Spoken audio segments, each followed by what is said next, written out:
నిజమైన పదజాలం వాడుతుంటే పదవి కోసం పెదవి కూడా ఇప్పని ఈ జగన్ రెడ్డి ఆయనకు పదవి వాళ్ళిద్దరికి పదవులు కావాలా భార్యాభర్త అపూర్వ జంటకు జగన్ రెడ్డికి భారతికి వాళ్ళ కుటుంబం ఎట్లన్నా కొలాప్స్ కానీ ప్లస్ అట్లే సునీతను ఆ రోజు వైఎస్ సునీత వివేకానంద రెడ్డి హత్య జరిగిన రోజు ఆమెను పక్కన పెట్టుకొని ఈ వైఎస్ సునీత అనడం ఈరోజు సునీత నర్రెడ్డి అనడం అంటే ఆయనే డబల్ రోల్ మళ్ళీ ఇక్కడ మాట్లాడతాడు పొద్దుటూరులో ఏ విధంగా ఏదో పక్కన పెట్టుకొని తన తమ్ముడైన అవినాష్ రెడ్డిని కవర్ చేయాలని పక్కనున్న వాడిని పక్కన పెట్టేదానికి ఈ సమస్యల నుంచి ఏదేదో అభూత కల్పన చేస్తే అది చెప్పుతో కొట్టినట్టు తన మీద పడింది.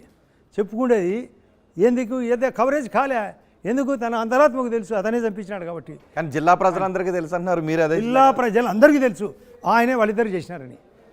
ప్రజలు కాదు ఇంటి కుక్కలకు కూడా తెలుసు కుక్కలను చంపినాడు కాబట్టి.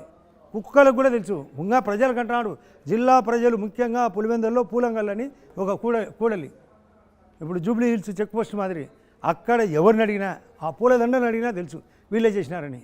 ఇంకా ఏంది ఇంకా మభ్య పెట్టడం. నీ జాతకం పోయింది. నువ్వు మభ్య పెడితే పోయింది. నువ్వు మభ్య పెడితే నమ్మే ప్రజలు లేరు. కడప జిల్లాలో కసిగా ఉన్నారు. మీరు ఇష్టం వచ్చేట్టు హత్యలు చేస్తారని మళ్ళీ చేస్తారని. షర్మిలకు కూడా ప్రమాదం ఉంది, సునీతమ్మకు ప్రమాదం ఉంది. ముత్తుకుంటున్నారు వాళ్ళు మాకు లైఫ్ డేంజర్ ఉందని. మరి హత్యలు చేస్తే 2019లో అంత మెజార్టీతో ఎలా గెలిపించారు జగన్? 2019లో అవినాష్ రెడ్డిని. మంచి క్వశ్చన్. సప్త స్వరాలని నేను ఎంపీ క్యాండిడేట్ను. నాకు 31% ఓట్లు వచ్చినాయి. ప్రతి మైకు వచ్చి మీ యొక్క టీవీ వాళ్ళంతా యాంకర్లు రావడం మీరే అంటే కదా సంబంధం. విజయమ్మ గారు అంటారు మా మామ రాజారెడ్డిని చంపినారు, నా కొడుకును కోడికత్తి కేసుతో చంపబోయినారు, నా భర్తను హెలికాప్టర్లో చంపించినారు, ఇప్పుడు నా మర్దిని చంపినారని పాట. సప్తస్వరం అంటే 7 స్వరాలు. ఈ సునీతమ్మ కూడా ఏడ్చింది మా నాన్నను చంపేదానికి కారణం ఆదినారాయణ రెడ్డి అని. ఆ రోజు పాపం ఆమెకు తెలియక అదే పాఠమైంది. ఇందిరాగాంధీ చనిపోతే రాజీవ్ గాంధీ ప్రధానమంత్రి అయినాడు, రాజీవ్ గాంధీ చనిపోతే పివి నరసింహారావు ప్రధానమంత్రి అయినాడు, రాజశేఖర్ సావును అడ్డపెట్టి జగన్ రెడ్డి వాళ్ళ చిన్నాన్నను సావును అడ్డపెట్టి ఈ సానుభూతి కోణంలో వచ్చినాడు. ఈ సానుభూతి అయినప్పుడు ముఖ్యంగా మహిళలు ఇంట్లో నేను కూడా మా భార్యను చూసిన అక్కడ టీవీలో ఏదో ఒక సీరియల్ వస్తుంది, ఆడ ఏడుస్తే వీళ్ళు ఏడ్చడం. అందులో ఈ మహిళలు ఏడుస్తారు. కానీ మహిళలకు పాపం వాళ్ళకు చిన్న మనస్తత్వం, వాళ్ళకు బాగా సానుభూతి ఎక్కువ కాబట్టి ఏడుపు వీళ్ళ ఏడుపు వీళ్ళ బతుకే ఏడుపు. ఆ ఏడుపు చూపించి 7 మంది భారతి ఏడుస్తుంది, అవినాష్ రెడ్డి భార్య ఏడుస్తుంది, సౌభాగ్యం ఏడిపించారు. సంపిరి అంటే మమ్మల్ని ఓట్లతో చంపిరి. మా పరిస్థితి ఇది కారణం. కానీ ఇది రాష్ట్రమంతా ఉపయోగపడింది. ఇక్కడ మీరు జమ్మలోడు అనుకుంటారు, కడప అనుకుంటారా, రాష్ట్రమంతా చూపించారు. నా రాష్ట్ర చరిత్ర చంద్రబాబు నాయుడు గారికి ఆ రక్తం చూసే నేను చాలా దాంట్లోనే ఒంటేలు వస్తుంది భయపడి. ఆయన చంపిస్తాడా, ఆ లోకేష్ చంపిస్తాడా? వాళ్ళ బలహీనత ఎంత, వాళ్ళకి అటువంటి చరిత్రే లేదు. సునీతమ్మ చంపిస్తారని ఇప్పుడు ఏడుస్తారు. మళ్ళీ నిన్న మొదలుపెట్టినాడు. వాళ్ళు కాదు, దేవునికి తెలుసు, ప్రజలకు తెలుసు, ఆ చచ్చిపోయిన జగన్ చిన్నానికి తెలుసంట. చిన్నాని తెలిసి బయటకు వచ్చి చెప్తాడా? ఒకవేళ జగన్మోహన్ రెడ్డి అభివృద్ధి చేయకపోతే, సంక్షేమం కుంటుపడితే, హత్యా రాజకీయాలు చేసుంటే జగన్మోహన్ రెడ్డి పార్టీని ఎదుర్కోవటానికి 3 ఇంజన్లు జతకట్టాల్సిన అవసరం ఉందా అనే చర్చలు. అసలు ముందు జనసేన ఎన్డీఏలో కూటమి, ఆ కూటమి తర్వాత ఆయన కూడా ఆలోచన చేసినాడు. ఇతని యొక్క ధారణ సిద్ధాంతం లోకల్ బాడీ ఎలక్షన్లు చూసినాడు, 3 ఉప ఎన్నికలు చూసినాడు. ఇటువంటి వ్యక్తిని ఎదుర్కోవాలంటే ఇతను దరిద్రమైన వాలంటీర్ల సిస్టమ్ పెట్టి వాళ్ళతోనే ప్రచారము, వాళ్ళతోనే రేపు అంటే అక్కడ అభివృద్ధి లేదు. జగన్మోహన్ రెడ్డి హత్య రాజకీయాలు కేవలం ఆంధ్రప్రదేశ్లో ఉన్న ప్రతిపక్షాలకు మాత్రమే తెలుసు, జనాలకు తెలియదా? జనాలకు బ్రహ్మాండంగా జనాలకు తెలుసు. వాళ్ళు స్వయంగా చూసినారు. వాళ్ళు సర్పంచ్ ఎలక్షన్లలో నామినేషన్ వేస్తే లాగి సించినారు, వాళ్ళు ఎంపీటీసీ ఎలక్షన్లో సించేసినారు, జెడ్పీటీసీలో ఇట్లా పేపర్లు ఉంటే ఒక పేపర్ మధ్యలో లాగడము, తీసేయడము, నీకు ఇన్వాలిడ్ అనడం. లోకల్ పార్టీలో కనుక్కోండి, నిమ్మగడ్డ రమేష్ కుమార్ స్వయంగా ప్రకటించాడు కదా. ఈయన యొక్క దారుణం ఎదుర్కోవాలంటే ఇటువంటి దాటికి మనం కూటమితే తప్ప పరిష్కారం కాదు. ఇది పిచ్చి కుక్క పాము మాదిరి, ఇతని విషయం ఎక్కువైందని దీనికి కూటమి. అందులో డబుల్ ఇంజన్ ఎందుకు అవసరం అంటే మేము అభివృద్ధి జరగాల. కానీ వైఎస్ షర్మిల చంద్రబాబు వదిలిన బాణం చంద్రబాబును గెలిపించడానికే జగన్కు వ్యతిరేకంగా పోరాటం చేస్తుందనే వాదన ఉంది.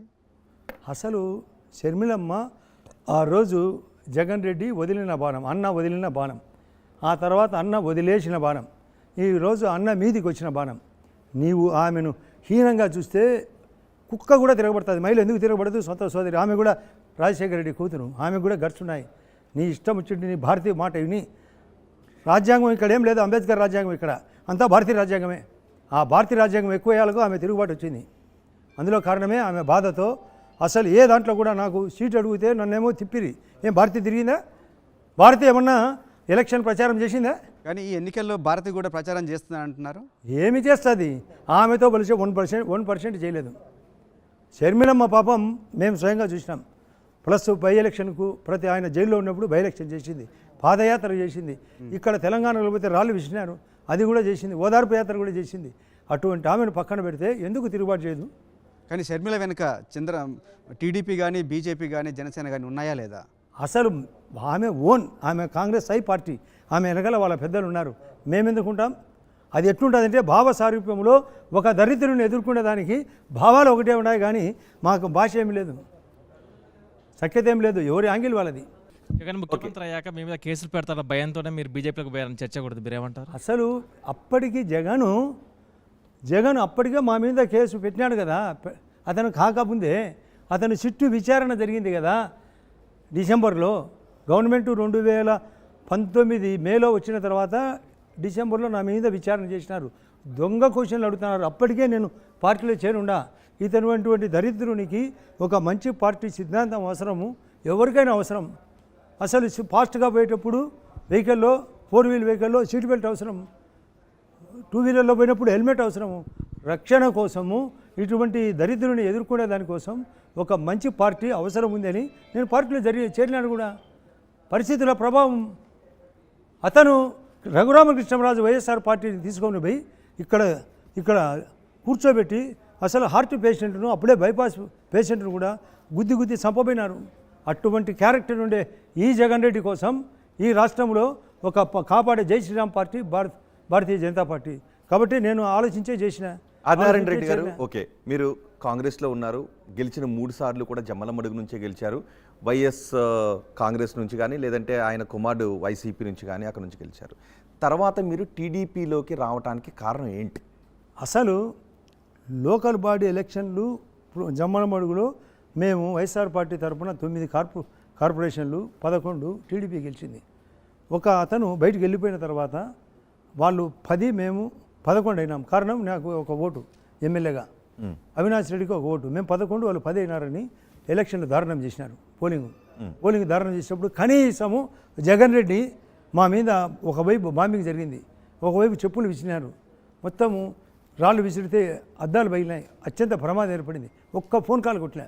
అంటే ఏమంటాడు, ఏం జగన్ రెడ్డి నువ్వు పట్టించుకోలేదంటే లోకల్ బాడీ నాకేం సంబంధం అన్నాడు. అంటే నీకు లోకల్ బాడీ సంబంధం కాకుంటే మా ఎమ్మెల్యే నీకేం అవసరం అని అడిగినాను.